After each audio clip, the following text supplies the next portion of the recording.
देवानि वन्दित महागणपति। जय गणेश जय गणेश जय गणेश देवा। जय गणेश जय गणेश जय गणेश देवा। माता जाकी पार्वती पिता महादेवा। माता जाकी पार्वती पिता महादेवा। एक दंत दयावंत चार भुजाधारी। एक दंत दयावंत चार भुजाधारी। मस्तक पर तिलक सोहे मूसे की सवारी। मस्तक पर तिलक सोहे मूसे की सवारी। पान चढ़े फूल चढ़े और चढ़े मेवा। पान चढ़े फूल चढ़े और चढ़े मेवा। लडुअन का भोग लगे संत करे सेवा। लडुअन का भोग लगे संत करे सेवा। जय गणेश जय गणेश जय गणेश देवा। जय गणेश जय गणेश जय गणेश देवा। माता जाकी पार्वती पिता महादेवा। माता जाकी पार्वती पिता महादेवा। अंधन को आंख देत गोडिन को काया। अंधन को आंख देत गोडिन को काया। बांझन को पुत्र देत निर्धन को माया। बांझन को पुत्र देत निर्धन को माया। सूर्य श्याम शरण आए सफल कीजे सेवा। सूर्य श्याम शरण आए सफल कीजे सेवा। माता जाकी पार्वती पिता महादेवा। माता जाकी पार्वती पिता महादेवा। जय गणेश जय गणेश जय गणेश देवा। जय गणेश जय गणेश जय गणेश देवा। माता जाकी पार्वती पिता महादेवा। माता जाकी पार्वती पिता महादेवा। माता जाकी पार्वती पिता महादेवा। माता जाकी पार्वती पिता महादेवा। बोल गणपति महाराज की गजानन महाराज की गणपति बप्पा।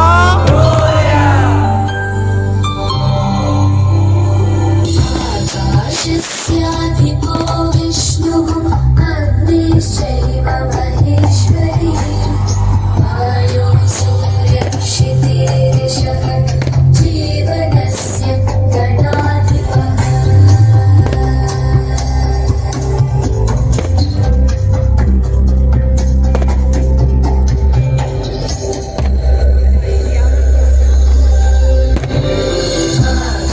आकाशस्याधिपो विष्णुः अग्निश्चैव महेश्वरी।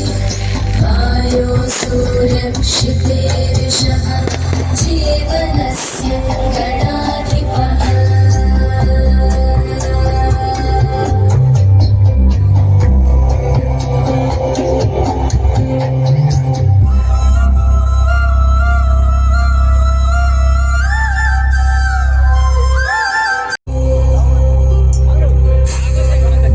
एकदन्ताय विद्महे वक्रतुण्डाय ಸಂಶೋಧಿಸು ಅನ್ನುವ ಅಂಶಗಳನ್ನ ಇಟ್ಕೊಂಡು ಹುಡುಕಿದಷ್ಟು ಹೆಕ್ಕಿದಷ್ಟು ನಮ್ಮ ಇತಿಹಾಸ ನಮ್ಮ ಪರಂಪರೆ ಜಗತ್ತಿಗೆ ಸಾರ್ತಾ ಇದೆ.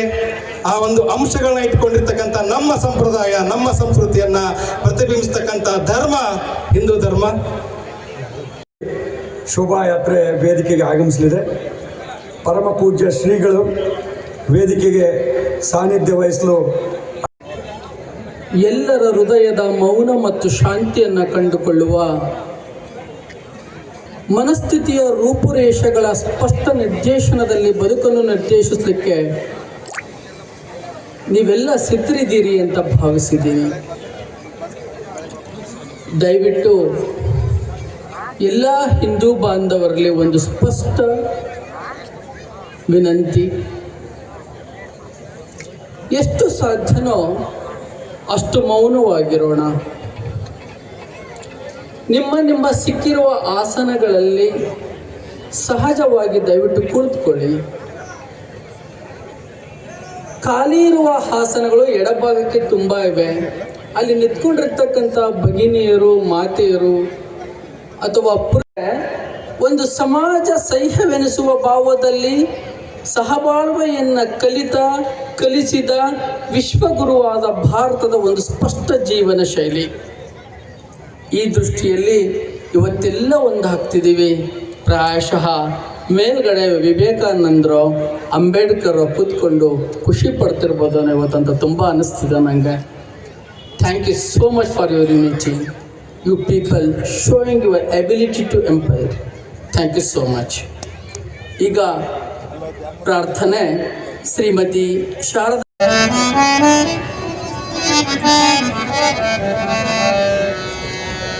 ಚಲೋ ಚೆಕ್ ಹಾಂ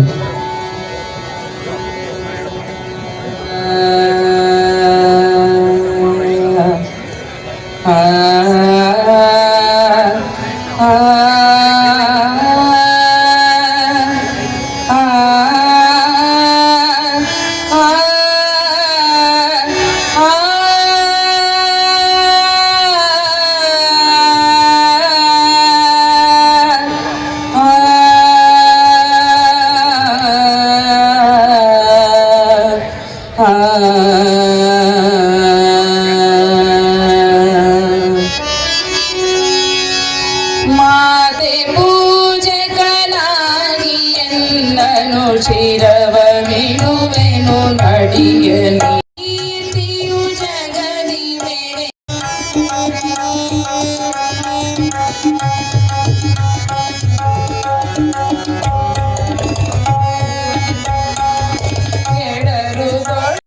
ಈಗ ಹನುಮಾನ್ ಚಾಲೀಸಾ ಹಗರಿಬೊಮ್ಮನಹಳ್ಳಿಯ ಹಿಂದೂ ಮಹಿಳಾ ತಂಡದಿಂದ ಯಶೋದಾಯಕ ಫಲಚಾರಿ ಬುದ್ಧಿಹೀನ ತನು ಜಾನಿಕೆ ಸುಮಿರೋ ಪವನ ಕುಮಾರ ಬಲ ಬುದ್ಧಿ ವಿದ್ಯಾ ದೇಹು ಮೋಹಿ ಹರಂ ಕಲೇಶ ವಿಕಾರ ಜಯ ಹನುಮಾನ ಜ್ಞಾನ ಗುಣ ಸಾಗರ ಜಯ ಕಪೀಶ ಲೋಕ ಉಜಾಗರ ರಾಮದೂತ ದುರಿತ ಬಲರಾಮ ಅಂಜಲಿ ಪುತ್ರ ಸದನಾಮ ಮಹಾವೀರ ವಿಕ್ರಮ ಭಜರಂಗಿ ಕುಮತಿ ನಿವಾರ ಸಮಕ್ಕೆ ಸಂಗಿ ಕಾಂಚನ ವರ್ಣ ವಿರಾಜ ಸುರೇಶ ಕಾನನ ಕುಂಡಲ ಕುಂಚಿತ ಕೇಶ ಹಾತ ವಜ್ರ ಔಷಧ ವಿರಾಜೆ ಕಾಲೆ ಮೋಜೆ ಜನಭೂ ಸಾಜೆ ಶಂಕರ ಸರ್ವಭ್ಯ ವರ್ತಮಾಯೇಶ್ವರೇಭ್ಯೋ ನಮಃ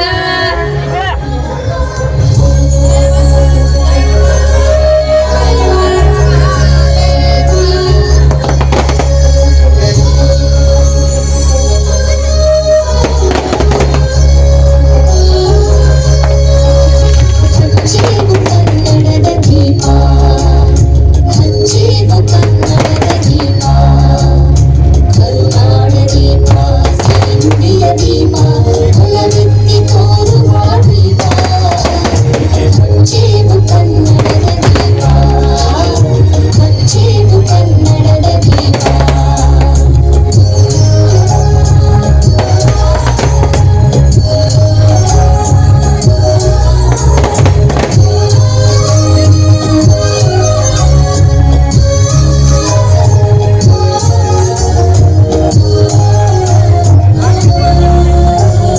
ಬಹುದಿನಗಳಿಂದ ಮೈಮರೆಯಿಂದ ಅಳವಡಿಸಿಕೊಳ್ಳಲಿ ಎಂಬುದೇ ಈ ಸಮಾಜದ ಪ್ರಧಾನ ಆಶಯವಾಗಿದೆ.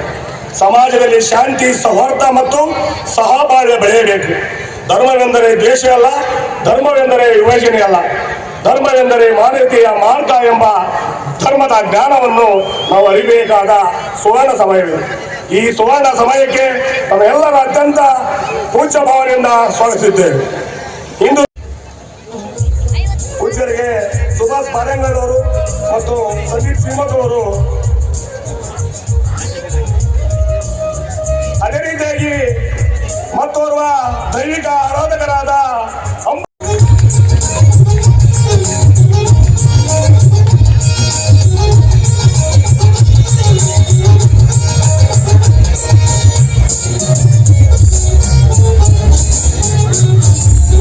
ಇನ್ನೊಬ್ಬರು ಇಂದು ಈ ಸಮಾವೇಶದಲ್ಲಿ ಮುಖ್ಯ ವಕ್ತಾರರಾಗಿ ಇಂದು ಸಮಾಜದಲ್ಲಿ ಧರ್ಮ ಜಾಗೃತಿಯನ್ನು ಮೂಡಿಸಲು ಆಗಮಿಸಿರುವ ದೇವಸ್ಥಾನ ಸಂವರ್ಧನ ಸಮಿತಿಯ ರಾಜ್ಯ ಸಹಾಯಕರಾಗಿರ್ತಕ್ಕಂಥ ಶ್ರೀ ಮನೋಹರ್ ಮಠದ್ ಅವರಿಗೆ ಸಮಸ್ತ ಹಿಂದೂಗಳ ಪರವಾಗಿ ಹೃದಯ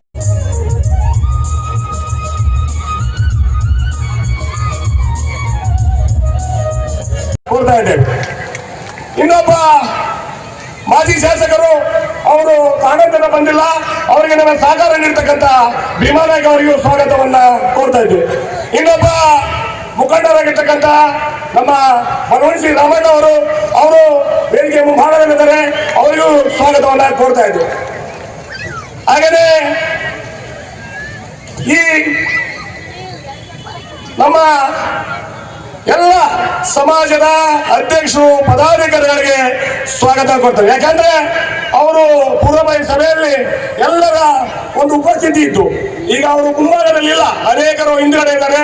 ಆದ್ರೆ ಅವ್ರಿಗೆ ಒಂದು ಕ್ಷಣೆ ಕೊಡ್ತಾ ಇದ್ದೇವೆ, ಅವರಿಗೆ ಆಸನ ವ್ಯವಸ್ಥೆ ಮಾಡಿಕೊಡಕ್ಕಾಗಿಲ್ಲ. ಅವರೆಲ್ಲ ಸಮಾಜದ ಅಧ್ಯಕ್ಷರಿಗೆ ಹೃದಯಪೂರ್ವಕ ಸ್ವಾಗತವನ್ನ ಕೊಡ್ತಾ ಇದ್ದೇವೆ. ಹಾಗೆಯೇ ಬೋಲೋ ಭಾರತ್ ಮಾತಾ ಕಿ. ಎಲ್ಲರಿಗೂ ನನ್ನ ಹೃದಯಪೂರ್ವಕ ನಮಸ್ಕಾರಗಳು. ಪ್ರಾಸ್ತಾವಿಕತೆಯನ್ನು ಮಾಡಬೇಕು, ವಾಸ್ತವಿಕತೆಯನ್ನು ಹೇಳಬೇಕು ಎಂಬ ಗೊಂದಲದಲ್ಲಿ ನಾನಿದ್ದೇನೆ. ಯಾಕೆ ಹಿಂದೂ ಉತ್ಸವಗಳನ್ನು ನಾವು ಮಾಡಬೇಕಾಯ್ತು, ಯಾಕೆ ಜನರಲ್ಲಿ ಈ ಪ್ರಜ್ಞೆಯನ್ನ, ಕಡಿಮೆ ಆಗಿರೋ ಪ್ರಜ್ಞೆಯನ್ನ ಎದ್ದೇಳಿಸಬೇಕಾಯಿತು, ಈ ನಿಟ್ಟಿನಲ್ಲಿ ನಾವು ಯಾಕೆ ಕೆಲಸ ಮಾಡಬೇಕಾಯ್ತು ಅಂತ ವಿಮರ್ಶೆಯನ್ನು ಮಾಡಿಕೊಂಡಾಗ, ಆತ್ಮಾವಲೋಕನ ಮಾಡಿಕೊಂಡಾಗ ನೂರಾರು ಪ್ರಶ್ನೆಗಳು ನಮ್ಮ ಕಣ್ಣೆದುರಿಗೆ ಬರುತ್ತೆ. ಆ ನಿಟ್ಟಿನಲ್ಲಿ ಈ ಒಂದು ಕಾರ್ಯಕ್ರಮವನ್ನು ಆಯೋಜಿಸಿದ್ದೇವೆ. ಈ ವೇದಿಕೆಯ ಮೇಲಿರುವ ಗುರುಗಳೇ, ಗಣ್ಯರೇ ಮತ್ತು ಶಾಸಕರು ಅವರು ಅನ್ಯತಾ ಭಾವಿಸಬಾರದು. ಅವ್ರಿಗೆ ಹೇಳಿದ್ವಿ, ಸರ್ ವೇದಿಕೆ ಮೇಲೆ ನೀವು ಬರಬೇಕು ಅಂದಾಗ ಇದು ರಾಜಕೀಯೇತರ ಕಾರ್ಯಕ್ರಮ, ನಾನಲ್ಲಿ ಬರೋಕ್ಕಾಗಲ್ಲ ಅಂತ ಹೇಳಿದ್ರು. ನಿಮ್ಮನ್ನ ಇಲ್ಲಿಂದನೇ ಮತ್ತೊಮ್ಮೆ ಸ್ವಾಗತಿಸ್ತಾರೆ. ಮತ್ತು ನನ್ನೆಲ್ಲ ಹಿಂದೂ ಬಾಂಧವ ಮಿತ್ರರೇ, ಧರ್ಮೋ ರಕ್ಷತಿ ರಕ್ಷಿತಃ. ಧರ್ಮವನ್ನ ಯಾರು ಪಾಲಿಸ್ತಾರೋ ಅವರನ್ನ ಧರ್ಮ ಕಾಪಾಡುತ್ತೆ, ಧರ್ಮ ಪಾಲಿಸುತ್ತೆ. ಧರ್ಮ ಅಂದ್ರೆ ಕೇವಲ ಪೂಜೆ ಪುನಸ್ಕಾರಗಳ ಗಂಟಲ್ಲ, ಕಥೆಯಲ್ಲ. ಅದು ಸತ್ಯ, ಪ್ರಾಮಾಣಿಕತೆಯ, ಸುಂದರ, ಸಹಾಯದ ತಳಹದಿ ಅಂತ ಹೇಳಲಿಕ್ಕೆ ನಾನು ಬಯಸ್ತೇನೆ. ಯಾವುದೇ ಧರ್ಮ ಇರಲಿ, ಅದು ಆ ಧರ್ಮಗಳು ನಮ್ಮ ಜೀವನವನ್ನ ರೂಪಿಸತಕ್ಕಂಥ ಸಹಾಯವಾಣಿಗಳಾಗ್ತವೆ. ಆ ಧರ್ಮಗಳು ನಮ್ಮನ್ನ ಕಾಪಾಡಬಲ್ತಕ್ಕಂಥ ದಾರಿ ದೀಪಗಳಾಗ್ತವೆ. ಆ ಧರ್ಮ ನಿಯತ್ತಿನಲ್ಲಿನೇ ನಮ್ಮ ಹಿಂದೂ ಧರ್ಮ ಅನಾವರಣಗೊಂಡಿದೆ. ಆ ಮೂಲಕ ನಮ್ಮಲ್ಲೆಲ್ಲ ಜ್ಞಾನದ ಗಂಗೆಯನ್ನ ಹರಿಸಿದೆ ಅಂತ ಹೇಳಲಿಕ್ಕೆ ಬಯಸ್ತೇನೆ.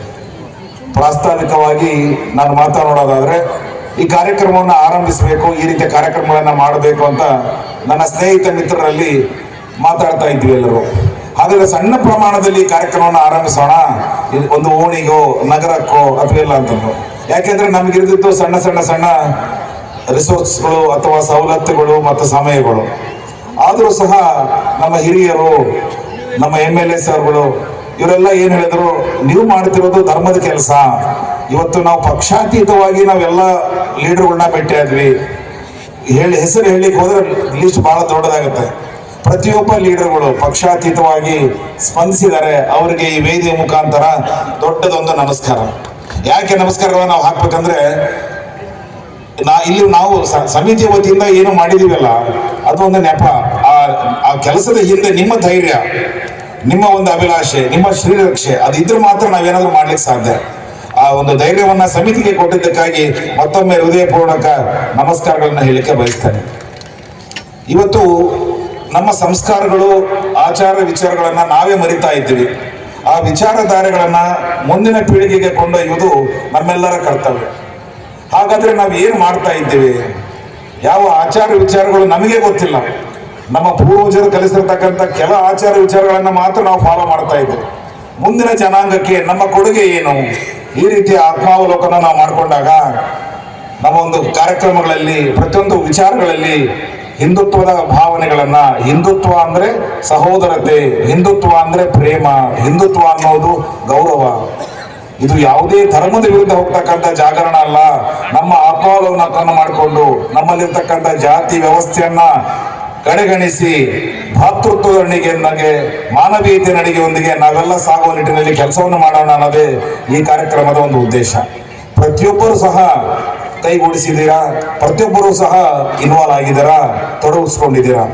ಇವತ್ತಿನ ನಮ್ಮ ಒಂದು ಶೋಭಾಯಾತ್ರೆಯನ್ನು ನೋಡಿದಾಗ ಅನಿಸಿದ್ದಷ್ಟೇ, ನಮ್ಮಲ್ಲಿ ಪ್ರತಿಯೊಬ್ಬರಲ್ಲಿ ಒಂದು ತುಡಿತ ಇದೆ.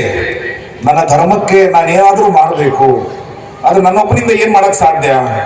ಆ ನಿಟ್ಟಿನಲ್ಲಿ ನಾವು ನಮ್ಮನ್ನ ನಾವು ಮುಸುಕು ಹಾಕೊಂಡು ಕೈ ಕೊಟ್ಕೊಂಡಿದ್ದೀವಿ. ಇವತ್ತು ಆ ಕೈಗಳಿಗೆ ಬಿಡುಗಡೆಯಾಗಿದೆ. ನಾವೆಲ್ಲ ಒಂದಾಗಿ ಸಂಪರ್ಕಕ್ಕೆ ಬರೋಣ, ನಾವೆಲ್ಲ ಒಂದಾಗಿ ಪ್ರತಿಯೊಂದು ಕ್ಷಣದಲ್ಲಿ ಸಹ ಧರ್ಮದ ಕೆಲಸ ಮಾಡೋಣ. ಆ ನಿಟ್ಟಿನಲ್ಲಿ ನಾವೆಲ್ಲ ಜೊತೆಯಾಗಿರೋಣ ಅಂತ ಹೇಳ್ತಾ ಮತ್ತೊಮ್ಮೆ ನಿಮ್ಮೆಲ್ಲರನ್ನು ಕಾರ್ಯಕ್ರಮಕ್ಕೆ ಸ್ವಾಗತಿಸುತ್ತಾ ನನ್ನ ಪ್ರಾಸ್ತಾವಿಕ ಭಾಷಣವನ್ನ ಮುಗಿಸ್ತೀನಿ. ಇಂದು ಸಮಾವೇಶ ಆಯೋಜನಾ ಸಮಿತಿಯ ಅಧ್ಯಕ್ಷರಾಗಿರ್ತಕ್ಕಂಥ ಡಾಕ್ಟರ್ ಬಂಡಿ ವಿಶ್ವನಾಥ್ ಅವರೇ, ಈ ಒಂದು ಕಾರ್ಯಕ್ರಮದ ವೇದಿಕೆ ಮೇಲೆ ಆಸೀನರಾಗಿ ದಿವ್ಯ ಸಾನ್ನಿಧ್ಯ ಮತ್ತು ಆಶೀರ್ವಚನವನ್ನು ನೀಡಲಿಕ್ಕೆ ಆಗಮಿಸಿರ್ತಕ್ಕಂಥ ಪರಮ ಪೂಜ್ಯ ಡಾಕ್ಟರ್ ಮಹೇಶ್ವರ ಮಹಾಸ್ವಾಮಿಗಳು, ಪುಣ್ಯಕ್ಷೇತ್ರ ನಂದೀಪುರ, ಪರಮ ಪೂಜ್ಯ ಷಡಸ್ಥಲ ಬ್ರಹ್ಮ ಅಭಿನವ ಶ್ರೀ ಶಿವಲಿಂಗ ರುದ್ರಮುನಿ ಶಿವಾಚಾರ್ಯ ಮಹಾಸ್ವಾಮಿಗಳು, ನವಲಿ ಹಿರೇಮಠ ಹಂಸಾಗರ, ಪರಮ ಪೂಜ್ಯ ಶ್ರೀ ಆಲಸಿದ್ದೇಶ್ವರ ಮಹಾಸ್ವಾಮೀಜಿಗಳು, ಆಲಸ್ವಾಮಿ ಮಠ ಅಗರಿಬೊಮ್ಮನಹಳ್ಳಿ. ಈ ಕಾರ್ಯಕ್ರಮದ ಸಂಘಟನಾತ್ಮಕ ಕಾರ್ಯಗಳಲ್ಲಿ ಅವಿಸ್ಮರಣೀಯರಾಗಿ ಉಳಿತಕ್ಕಂಥ ಈ ಕ್ಷೇತ್ರದ ಸ್ವರ್ಗೀಯ ವಿಠಲ್ ರಾವರ ಶ್ರೀಮತಿಯವರಾಗಿರ್ತಕ್ಕಂಥ ಪದ್ಮಾ ವಿಠಲ್ ರವರೇ, ಎಲ್ಲ ಪಕ್ಷಗಳ ಚುನಾಯಿತ ಪ್ರತಿನಿಧಿ ಬಂಧುಗಳೇ, ಸಜ್ಜನ ಸಮಾಜ ಬಂಧುಗಳೇ, ಶ್ರದ್ಧೆಯ ತಾಯಂದಿರೇ, ಪುಟಾಣಿ ಮುದ್ದು ಮಕ್ಕಳೇ, ಅಗರಿಬೊಮ್ಮನಹಳ್ಳಿಯ ಇತಿಹಾಸದಲ್ಲಿ ಇದೊಂದು ನಭೂತೋ ಅನ್ನುವ ಒಂದು ಒಳ್ಳೆಯ ಕಾರ್ಯಕ್ರಮವಾಗಿ ನಮ್ಮೆಲ್ಲರ ಹೃದಯಗಳನ್ನ ಮೈಮನಗಳನ್ನ ಪುಲಿಸಿಗೊಳಿಸಿರ್ತಕ್ಕಂಥ ಒಂದು ಕಾರ್ಯಕ್ರಮವಾಗಿ ಉಳಿಯುತ್ತೆ. ಕರ್ನಾಟಕದಲ್ಲಿ ನಾನು 29ನೇ ಕಾರ್ಯಕ್ರಮ ಇದು. ಆದರೆ 3.5 ಗಂಟೆಗಳ ಕಾಲ, ಸತತ 4 ಗಂಟೆಗಳ ಕಾಲ ಒಂದು ಶೋಭಾಯಾತ್ರೆ ನಡೆದಿರ್ತಕ್ಕಂಥ ಕಾರ್ಯಕ್ರಮ ಅಂತ ಕೇಳಿದ್ರೆ ಅದು ಅಗರಿಬೊಮ್ಮನಹಳ್ಳಿಯ ಕಾರ್ಯಕ್ರಮ. ಸತತ 4 ಗಂಟೆಗಳ ಶೋಭಾಯಾತ್ರೆ ನಡೆದು ಇಷ್ಟು ಸಾವಿರಾರು ಸಂಖ್ಯೆಯಲ್ಲಿ ಜನ ಸೇರಿದ್ದೀನಿ ಅಂತ ಕೇಳಿದ್ರೆ ನಿಮಗಿರ್ತಕ್ಕಂಥ ದೈವ ಭಕ್ತಿ ಮತ್ತು ದೇಶಭಕ್ತಿಗೆ ನನ್ನ ಶತಕೋಟಿ ಪ್ರಣಾಮಗಳು.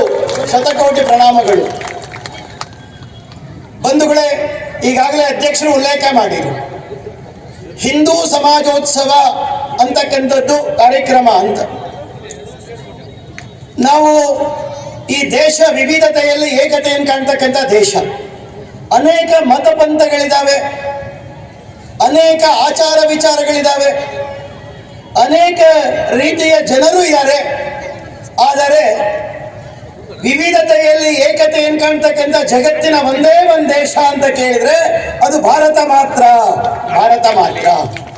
ಹೀಗೆ ಯೂನಿಟಿ ಇನ್ ಡೈವರ್ಸಿಟಿ ಇರ್ತಕ್ಕಂಥ ಒಂದೇ ಒಂದು ದೇಶ ಭಾರತ ಮಾತ್ರ. ಈ ದೇಶದಲ್ಲಿ ಭಿನ್ನತೆಗಳಿದೆ, ತುಂಬಾ ವ್ಯತ್ಯಾಸಗಳಿದೆ. ಕೇರಳಕ್ಕೆ ಹೋದ್ರೆ ಪೂಜೆ ಮಾಡ್ತಕ್ಕಂಥ ಅರ್ಚಕ ಶರ್ಟ್ ಅನ್ನು ತೆಗೆದು ಪೂಜೆ ಮಾಡ್ತಾನೆ. ಅದೇ ಅರ್ಚಕ ಬದ್ರಿನಾಥ್ಗೆ ಹೋದ್ರೆ ಶರ್ಟ್ ಅನ್ನ, ಕೋಟ್ ಅನ್ನ, ಜಾಕೆಟ್ ಅನ್ನ ಹಾಕೊಂಡು, ಸ್ವೆಟರ್ ಅನ್ನ ಹಾಕೊಂಡು ಪೂಜೆ ಮಾಡ್ತಾನೆ. ಪೂಜಾ ಪದ್ಧತಿಯಲ್ಲಿ ವ್ಯತ್ಯಾಸ ಇದೆ.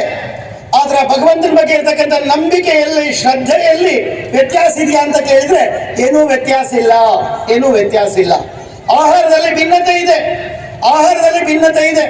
ಉತ್ತರ ಭಾರತಕ್ಕೆ ಅವರು ದಾಲ್ ಚಾವಲ್ ರೋಟಿ ಕಡಿ ತಗೊಳ್ತಾರೆ. ನಾವು ಅನ್ನ ಸಾಂಬಾರು ತಗೊಳ್ತೀವಿ. ಇನ್ನೆಲ್ಲ ಉತ್ತರ ಕರ್ನಾಟಕದಲ್ಲಿ ರೊಟ್ಟಿ ತಗೊಳ್ತಾರೆ.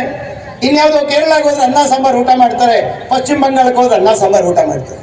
ಹೀಗೆ ಆಹಾರದಲ್ಲಿ ಭಿನ್ನತೆ ಇದೆ.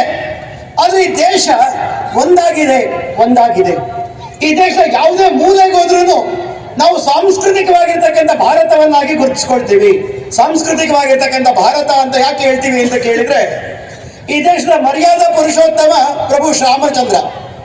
ಆ ರಾಮನ ಹೆಸರನ್ನ ಕೇರಳಕ್ಕೆ ಹೋದ್ರೆ ರಾಮನ್ ಅಂತ ಇಡ್ತಾರೆ, ಆಂಧ್ರಕ್ಕೆ ಬಂದ್ರೆ ರಾಮುಡು ಅಂತ ಇಡ್ತಾರೆ, ಕರ್ನಾಟಕಕ್ಕೆ ಬಂದ್ರೆ ರಾಮಪ್ಪ ಅಂತ ಇಡ್ತಾರೆ, ಮಹಾರಾಷ್ಟ್ರಕ್ಕೆ ಹೋದ್ರೆ ಅವ್ನು ರಾಮ್ ಲಾಲ್ ಆಗ್ತಾನೆ, ಉತ್ತರ ಪ್ರದೇಶಕ್ಕೆ ಹೋದ್ರೆ ರಾಮ್ ಯಾದವ್ ಆಗ್ತಾನೆ, ಮಧ್ಯಪ್ರದೇಶಕ್ಕೆ ಹೋದ್ರೆ ರಾಮ್ ಸಿಂಗ್ ಆಗ್ತಾನೆ, ಹೀಗೆ ಮೇಲಕ್ಕೆ ಹೋದ್ರೆ ರಾಮ್ ಚೌಹಾಣ್ ಆಗ್ತಾನೆ.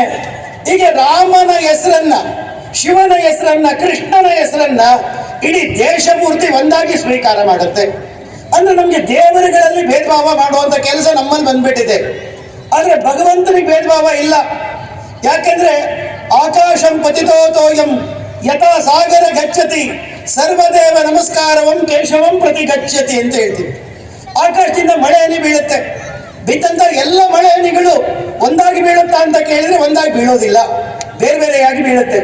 ಬಿತ್ತಂತ ಮಳೆ ಹನಿಗಳು ಹಳ್ಳಕ್ಕೋಗಿ ನದಿಗೋಗಿ ಸಮುದ್ರವನ್ನು ಸೇರುತ್ತೆ. ಈಗ ಹೇಗೆ ಒಂದು ಮಳೆ ಹನಿ ಆಕಾಶದಿಂದ ಬಿದ್ದಂಥದ್ದು ಕೊನೆಗೆ ಸಾಗರವನ್ನು ಸೇರುತ್ತೋ, ತನ್ನ ಅಂತಿಮ ಲಕ್ಷ್ಯ ಸಾಗರವೋ, ಹಾಗೆ ನಾವು ಯಾವುದೇ ದೇವರ ಹೆಸರಿನಲ್ಲಿ ನಮಸ್ಕಾರ ಮಾಡಿದ್ರು ಅದು ಭಗವಂತನಿಗೆ ಸಲ್ಲುತ್ತೆ. ಹಾಗಾಗಿ ಅಂತ ಸಮಾಜ ನಮ್ಮ ಸಮಾಜ. ಹಾಗಾಗಿ ದೇವರಲ್ಲಿ ಜಾತಿ ಭೇದ ಮಾಡ್ತಕ್ಕಂಥ ವ್ಯವಸ್ಥೆ ಇತ್ತೀಚೆಗೆ ಬಂದಿದೆ. ಸಾವಿರಾರು ವರ್ಷಗಳಿಂದ ಈ ಪದ್ಧತಿ ಇರಲಿಲ್ಲ. ಇಂಥ ದೇಶ ನಮ್ದು. ಹಾಗಾಗಿ ಈ ದೇಶದಲ್ಲಿ ಇವತ್ತು ದುರಂತ ಏನು ಅಂತ ಕೇಳಿದ್ರೆ, ನಾವಿವತ್ತು ಭಾರತ ಜಗತ್ನಲ್ಲಿ ಅತ್ಯಂತ ಶ್ರೀಮಂತ ರಾಷ್ಟ್ರ, ಜಗತ್ನಲ್ಲಿ ಅತ್ಯಂತ ವೈಭವ ರಾಷ್ಟ್ರ, ಜಗತ್ತಿನ ಜನರಿಗೆ ಜ್ಞಾನ, ವಿಜ್ಞಾನ, ಕಲೆ, ಸಾಹಿತ್ಯ, ಸಂಗೀತ, ವಾಸ್ತುಶಿಲ್ಪ, ಜೀವನ ಮೌಲ್ಯಗಳನ್ನ ಎಲ್ಲವನ್ನೂ ಕೊಟ್ಟಿರ್ತಕ್ಕಂಥ ಶ್ರೇಷ್ಠ ನಾಡು ಜಗತ್ನಲ್ಲಿ ಒಂದು ದೇಶ ಇದ್ರೆ ಅದು ನನ್ನ ದೇಶ ಭಾರತ. ನನ್ನ ದೇಶ ಭಾರತ. ಆದ್ರೆ ಅಂತ ದೇಶದಲ್ಲಿ ಇವತ್ತು ನಾವೇನಾಗಿದ್ದೀವಿ?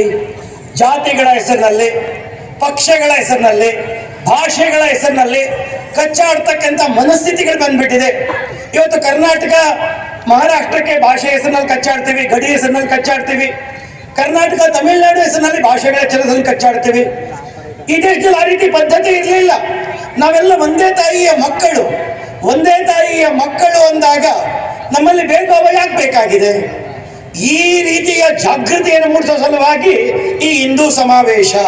ಈ ಹಿಂದೂ ಸಮಾವೇಶ ತುಂಬಾ ಜನರಿಗೆ ಅನ್ಸುತ್ತೆ ಈ ಹಿಂದೂ ಸಮಾವೇಶದಲ್ಲಿ ಇವತ್ತು ನಿಮ್ಮ ಸಡಗರ, ಸಂಭ್ರಮ, ಕುಣಿದಂಥದ್ದು, ನಡೆದಂಥದ್ದು, ಶೋಭಾಯಾತ್ರೆಯಲ್ಲಿ ಕೂಗಿದಂಥ ಘೋಷಣೆಗಳು, ನಿಮ್ಮ ಉತ್ಸಾಹ, ಅದೆಲ್ಲವನ್ನು ನೋಡಿದಾಗ ಹಿಂದೂ ಸಮಾಜ ಜಾತಿ ಹೆಸರುಗಳಲ್ಲಿ, ಭಾಷೆಗಳ ಹೆಸರಿನಲ್ಲಿ, ಪಕ್ಷಗಳ ಹೆಸರಿನಲ್ಲಿ ಕಚ್ಚಾಡೋ ಸ್ಥಿತಿಯಲ್ಲಿ ಇದೆಯಾ ಅಂತ ಕೇಳಿದ್ರೆ ಒಂದ್ಸಾರಿ ಅನ್ಸುತ್ತೆ ಈ ಸಮಾಜ ಈಗಿಲ್ಲ ಅಂತ.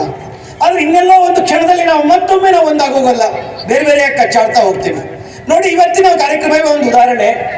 ಅಗರಿಬೊಮ್ಮನಹಳ್ಳಿಯಲ್ಲಿ ಇವತ್ತಿಲ್ಲಿ ಬಂದಿರತಕ್ಕಂಥವ್ರು ಯಾವುದೋ ಒಂದು ಜಾತಿಯವರು ಬಂದಿಲ್ಲ, ಯಾವುದೋ ಒಂದು ಭಾಷೆಯವರು ಬಂದಿಲ್ಲ, ಯಾವುದೋ ಒಂದು ಪಕ್ಷದವ್ರು ಬಂದಿಲ್ಲ. ಇವತ್ತು ಎಲ್ಲರೂ ನಾವು ಒಟ್ಟಾಗಿ ಸೇರಿದ್ದೀವಿ. ಎಲ್ಲರೂ ಒಟ್ಟಾಗಿ ಸೇರಿದ್ದೀವಿ. ಇದೇ ಜಾಗದಲ್ಲಿ ಮುಂದಿನ ವಾರ ಒಂದು ಜಾತೀಯ ಕಾರ್ಯಕ್ರಮ ನಡೀಲಿ, ಯಾವುದೋ ಒಂದು ಜಾತೀಯ ಕಾರ್ಯಕ್ರಮ ನಡೀಲಿ. ಆ ಜಾತಿಯವರು ಬಿಟ್ಟು ಬೇರೆ ಯಾವ ಜಾತಿಯವರು ಬರಲ್ಲ, ನೋಡ್ಕೊಂಡು ಆ ಕಡೆ ಹೋಗ್ತಾರೆ, ಇದು ನಮ್ಮ ಜಾತಿದಲ್ಲ ಅಂತ. ಆದ್ರೆ ಜಾತಿಗಳು ನಡೆದಾಗ ನಾವು ಬೇರೆ ಬೇರೆ ಆಗ್ತೀವಿ.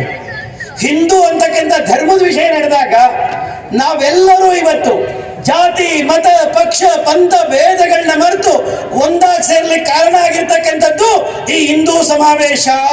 ಈ ಹಿಂದೂ ಸಮಾವೇಶ ಬಂಧುಗಳೇ, ಹಿಂದೂ ಅಂದ್ರೇನೆ ತುಂಬಾ ಜನರು ಮಾತಾಡ್ತಾರೆ ಕೋಮುವಾದ, ಜಾತೀಯವಾದ ಅಂತ ಮಾತಾಡ್ತಾರೆ. ಹಿಂದೂ ಅಂತ ಹೇಳಿದ್ರೆ ನಾವು ಅಭಿಮಾನದಲ್ಲಿ ಹೇಳಬೇಕು, ಯಾರು ಹಿಂಸೆಯಿಂದ ದೂರ ಇರ್ತಾನೋ ಅಂಥವನು ಹಿಂದೂ. ಅಂತ ಹಿಂದೂಗಳು ನಾವು, ಅಂತ ಹಿಂದೂಗಳು ನಾವು. ಈ ದೇಶದ ಮೇಲೆ ಜಗತ್ತಿನ ಆಂಗ್ಲರು, ಡಚ್ಚರು, ಯುರೋಪಿಯನ್ರು, ಮೊಘಲರು, ಹೂಣರು, ಶಕರು ಇವತ್ತಿಗೂ ನಿರಂತರವಾಗಿ ದಾಳಿ ನಡೀತಾ ಇದೆ. ಜಗತ್ತಿನ 197 ದೇಶಗಳಲ್ಲಿ ಅತ್ಯಂತ ಆಕ್ರಮಣ ಮತ್ತು ದಾಳಿಗೊಳಗಾಗಿರ್ತಕ್ಕಂಥ ಒಂದೇ ಒಂದು ದೇಶ ಅಂತ ಕೇಳಿದ್ರೆ ಅದು ಭಾರತ ದೇಶ. ಅಭಿಮಾನದಲ್ಲಿ ಹೇಳ್ಬೇಕಾಗಿರ್ತಕ್ಕಂಥ ಸಂಗತಿ, ಈ ದೇಶ ಜಗತ್ತಿನ ಇನ್ನೊಂದು ದೇಶದ ಮೇಲೆ ದಾಳಿ ಮಾಡಲಿಲ್ಲ, ಇನ್ನೊಂದು ಸಂಸ್ಕೃತಿಯನ್ನು ನಾಶ ಮಾಡಲಿಲ್ಲ, ಇನ್ನೊಂದು ಜನಾಂಗವನ್ನು ಬಹಿಷ್ಕಾರ ಮಾಡಲಿಲ್ಲ, ಇನ್ನೊಂದು ಸಂಸ್ಕೃತಿಯನ್ನು ಹಾಳು ಮಾಡದೇ ಇರ್ತಕ್ಕಂಥ ಜಗತ್ತಿನ ಒಂದೇ ಒಂದು ದೇಶ ಅದು ಭಾರತ ಮಾತ್ರ. ಇಂಥ ದೇಶ ಬಂಧುಗಳೇ, ಭಗವಂತ ಈ ದೇಶದಲ್ಲಿ ಹುಟ್ಟಬೇಕು ಅಂತ ಜಗತ್ತಿನ ಜನರು ಆಸೆ ಪಡ್ತಾರೆ. ಜಗತ್ತಿನ ಜನರು ಈ ದೇಶದಲ್ಲಿ ಹುಟ್ಟಬೇಕು ಅಂತ ಆಸೆ ಪಡ್ತಾರೆ.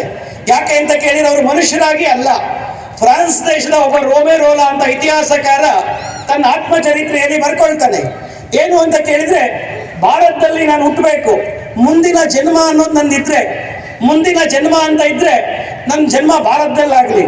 ಅಕಸ್ಮಾತ್ ಮನುಷ್ಯರಾಗಿ ಹುಟ್ಲಿಕ್ಕಾಗದೇ ಇದ್ರೆ, ಅಕಸ್ಮಾತ್ ಮನುಷ್ಯರಾಗಿ ಹುಟ್ಲಿಕ್ಕೆ ಸಾಧ್ಯ ಆಗದಿದ್ರೆ, ಪಶುವಾಗಿಯೋ, ಪಕ್ಷಿಯಾಗಿಯೋ, ಗಿಡವಾಗಿಯೋ, ಮರವಾಗಿಯೋ, ಗಂಗಾ ನದಿಯ ಬದಿಯ ಕಲ್ಲಾಗಿ ಆದ್ರೂ ಸರಿ ನನ್ನ ಮುಂದಿನ ಜನ್ಮ ಭಾರತದಲ್ಲಾಗಲಿ ಅಂತ ಕನಸನ್ನು ಕಾಣ್ತಾರೆ ಬಂಧುಗಳೇ.